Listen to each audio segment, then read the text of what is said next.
আসসালামু আলাইকুম। আজ আপনাদের সাথে শেয়ার করব একটি বিষয়।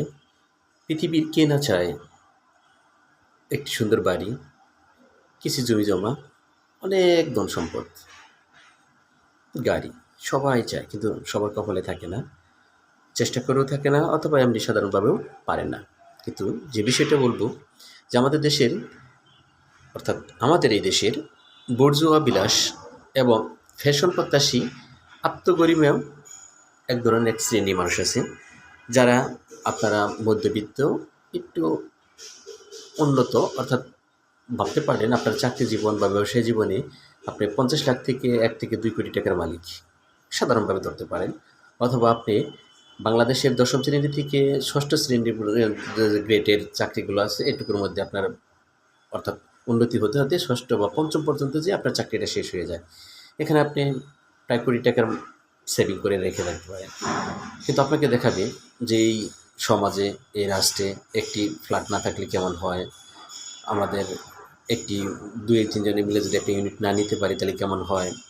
অর্থাৎ ৫০ থেকে ৬০, ৭০, ৮০ লাখ টাকা পর্যন্ত খরচ করে একটি ফ্ল্যাট নেন, সমস্যা নেই। কিন্তু আপনার এর সাথে ২-৩টি কাজ করতে হবে। ধরুন আপনি ৩০ বা ৩২-৩৫ বছরে বিয়ে করলেন, আপনার সন্তান-সন্ততি হয়েছে। আপনার চাকরির বয়স অলরেডি ৪৫ বছর আপনার নিজস্ব হয়েছে। আপনি আর মাত্র ১৫ বছর চাকরি করতে পারবেন। ব্যাংক থেকে আপনাকে ৪০, ৫০, ৬০ লাখ টাকায় ঋণ দিবে। আপনি একটা ফ্ল্যাট কিনে ফেললেন, সমস্যা নেই। কিন্তু আপনার এই সন্তানটা যখন ইন্টারমিডিয়েট উঠবে, আপনাকে ধারণা করে নিতে হবে যে আমার ছেলে পূর্ণাঙ্গ ইউনিভার্সিটিতে পড়তে পারে আলহামদুলিল্লাহ, কিন্তু বেসরকারি প্রতিষ্ঠানেও পড়তে পারে বিশ্ববিদ্যালয়গুলো। সেখানে ৫০ থেকে ১.৫, ২, ৩ লাখ, ৫ লাখ টাকা পর্যন্ত বছরে খরচ হয়। যদি ২টি সন্তান থাকে তাহলে তাদের কত টাকা খরচ হবে বছরে বা প্রতি মাসে কত টাকা খরচ হবে? আমার সন্তান যখন অনার্সে উঠবে তখন আমার চাকরির বয়স কত ৫ থাকবে নাকি ৭ থাকবে? তখন কত টাকা? এবং আমাদের যে দেহের পার্টসগুলো আস্তে, আস্তে ৫০-এর পরে গেলে বিশেষ করে একদম অনেক নষ্ট হয়ে যায়। সেখানে আমার কত টাকা খরচ হতে পারে? প্রতি বছর আমাদের ১০ থেকে ২০% টাকা খরচ হচ্ছে। সেখানে কত টাকা থাকতে পারে? সবকিছু বিশ্লেষণ করে আপনি এই ফ্ল্যাটের দিকে যান।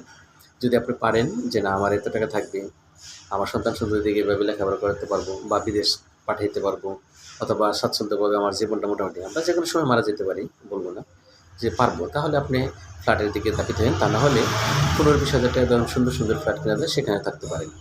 আর বাকি যে টাকাটা থাকবে সে টাকাটা আপনি ব্যবসা অথবা ব্যাংকে যে ফ্যামিলি ফ্যামিলি প্ল্যানিং প্রজেক্ট বা অন্যান্য স্কিমে রেখে ভবিষ্যৎ জীবনটা সুন্দর করে চালিয়ে যেতে পারবেন আশা রাখি।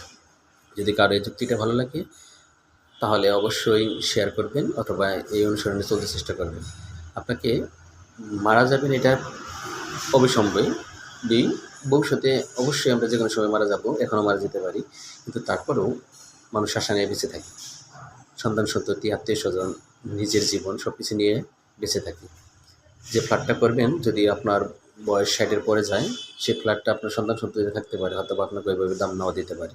সবকিছু বিশ্লেষণ করে আপনি মারা যাবেন, মারা যাওয়ার পর আপনার টাকাটা পৃথিবীর মানুষকে বিলিয়ে দেবে, কোনো কথা নাই। কিন্তু মারা যাওয়ার আগে ওষুধ কেনার জন্য যদি আপনার ১,০০০, ২,০০০, ৫,০০০, ১০,০০০ টাকা অথবা সামান্য একটু সুন্দর করে থাকার জন্য, বাজার করার জন্য যদি আপনার সন্তান-সন্ততি বা আত্মীয়দের কাছে অথবা অন্যের কাছে যেতে হয়, এটা অনেক কষ্টের।